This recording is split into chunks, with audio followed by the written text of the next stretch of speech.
दोस्तों, आज के समय में हमारे देश में बहुत क्राइम फैल रहा है और इस क्राइम में सबसे ज्यादा युवा पीढ़ी फंसते जा रहे हैं, जबकि युवा हमारे देश का निर्माण करने वाले होने चाहिए, पर वह अपराध में फंसते जा रहे हैं। हमारे युवाओं के लिए एक ऐसे आदर्श व्यक्ति के जरूरत है जिनके आदर्श वो अपनाएं, अपने जीवन में वो लागू करें और अपने व्यक्तित्व का निखार करें। अगर आज के युवा स्वामी विवेकानंद जी के आदर्शों का पालन करें तो उनका व्यक्तित्व निखर के आएगा और स्वामी विवेकानंद जी सबके लिए एक रोल मॉडल है।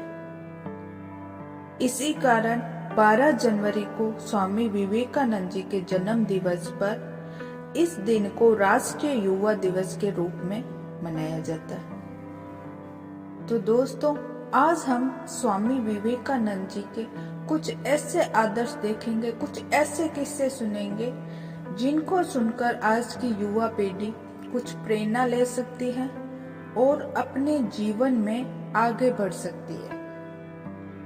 तो दोस्तों, वीडियो में आगे बढ़े उससे पहले आप प्लीज मेरा चैनल सब्सक्राइब कीजिए, वीडियो लाइक कीजिए, शेयर कीजिए।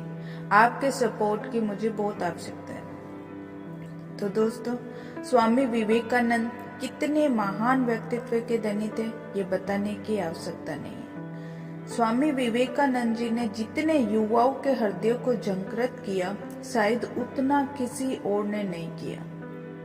श्री रामकृष्ण परमहंस के शिष्य स्वामी विवेकानंद एक ऐसे संत थे जिनका रोम रोम राष्ट्र भक्ति से ओतप्रोत था। राष्ट्र के दीनहीन जनों की सेवा को ही वह ईश्वर की सच्ची पूजा मानते थे। इस युवा सन्यासी ने करोड़ों देशवासियों के उत्थान को ही अपना जीवन लक्ष्य बनाया।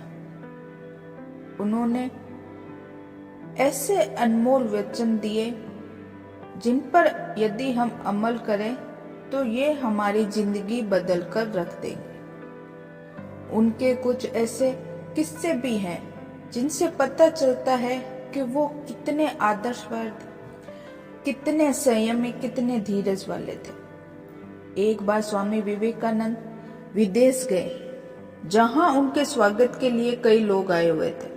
उन लोगों ने स्वामी विवेकानंद की तरफ हाथ मिलाने के लिए हाथ बढ़ाया और इंग्लिश में हेलो कहा, जिसके जवाब में स्वामी जी ने दोनों हाथ जोड़कर नमस्ते कहा।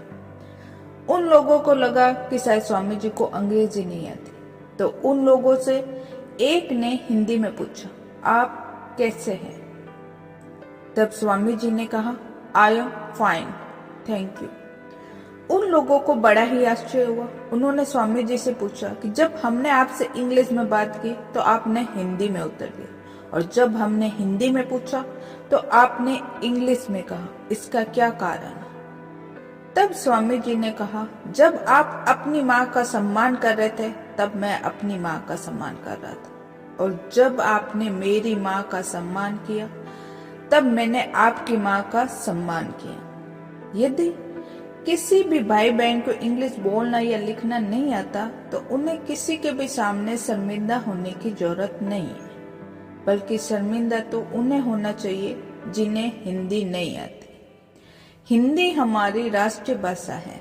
हमें तो इस बात पर गर्व होना चाहिए कि हमें हिंदी आती है। विवेकानंद जी के इन्हीं बातों से वहाँ के लोग इतने प्रभावित हुए और उनकी ख्याति बहुत प्रसिद्ध थी। इसी तरह का एक और किस्सा है कि एक विदेशी महिला स्वामी विवेकानंद के समीप आकर बोली, मैं आपसे शादी करना चाहती हूँ। विवेकानंद बोले, क्यों, मुझसे क्यों? क्या आप जानती नहीं कि मैं एक सन्यासी हूँ? औरत बोली, मैं आपके जैसा ही गौरवशाली, सुशील और तेजोमय पुत्र चाहती हूँ, और वह तब भी संभव है जब आप मुझसे विवाह करेंगे। विवेकानंद जी बोले, हमारी शादी तो संभव नहीं है, परंतु हाँ, एक उपाय है। औरत ने पूछा, क्या? विवेकानंद बोले, आज से मैं ही आपका पुत्र बन जाता हूँ, आज से आप मेरी माँ बन जाओ, आपको मेरे रूप में मेरे जैसा बेटा मिल जाएगा। औरत विवेकानंद के चरणों में गिर गई और बोली कि आप साक्षात ईश्वर के रूप हैं।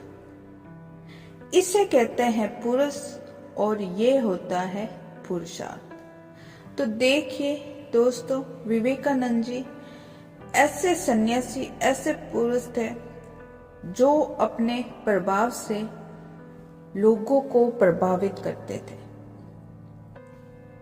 स्वामी विवेकानंद जी एक बार अमेरिका में एक सम्मेलन में भाग ले रहे थे। सम्मेलन के बाद कुछ पत्रकारों ने उनसे भारत की नदियों के बारे में प्रश्न पूछा। पत्रकार ने पूछा, स्वामी जी, आपके देश में किस नदी का जल सबसे अच्छा है? स्वामी जी का उत्तर था, यमुना का। यमुना का जल सभी नदियों के जल से अच्छा है। पत्रकार ने फिर पूछा, स्वामी जी, आपके देशवासी तो बोलते हैं गंगा का जल सबसे अच्छा है।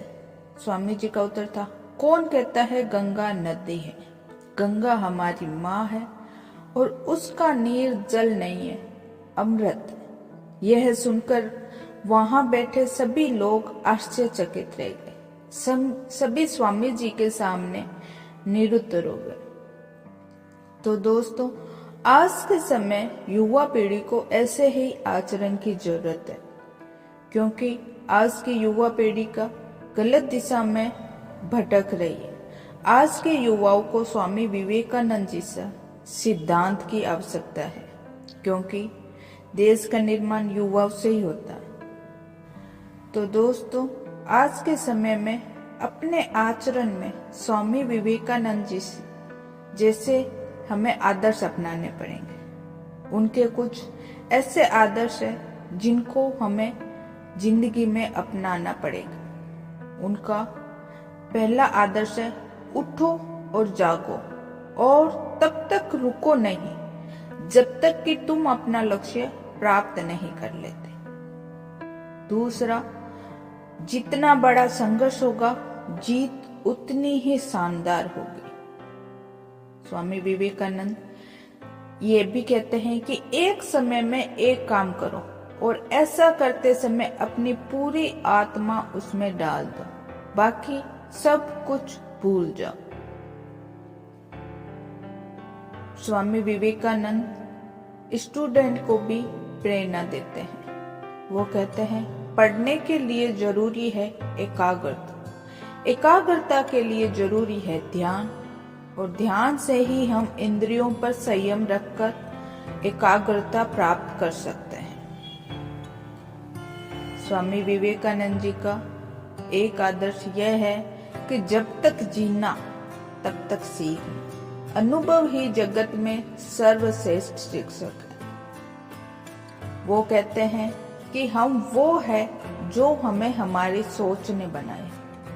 इसलिए इस बात का ध्यान रखिए कि आप क्या सोचते हैं। जो तुम सोचते हो वो ही हो जाओगे। यदि तुम खुद को कमजोर सोचते हो तो तुम कमजोर हो जाओगे, और अगर खुद को ताकतवर सोचते हो तो तुम ताकतवर हो जाओगे। और हमें अपने धन को दूसरों की भलाई में मदद करने के लिए यूज करना चाहिए, तभी तो इसका कुछ मूल्य है।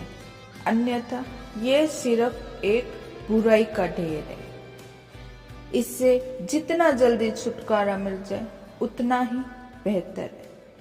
और जिस समय जिस काम के लिए प्रतिज्ञा करो, ठीक उसी समय पर उसे करना ही चाहिए, नहीं तो लोगों का विश्वास उठ जाता। तो दोस्तों, आप देख सकते हैं कि स्वामी विवेकानंद के कितने अच्छे आदर्श थे, उनका व्यक्तित्व कितना ऊंचा था। आज के युवा पीढ़ी को इनमें से कुछ आदर्श तो अपनाने चाहिए, ताकि हम उनकी तरह अपना व्यक्तित्व मजबूत कर सकें। तो दोस्तों, आपको मेरा वीडियो कैसा लगा प्लीज़ कमेंट कीजिए, चैनल सब्सक्राइब कीजिए, वीडियो लाइक कीजिए, शेयर कीजिए। धन्यवाद दोस्तों।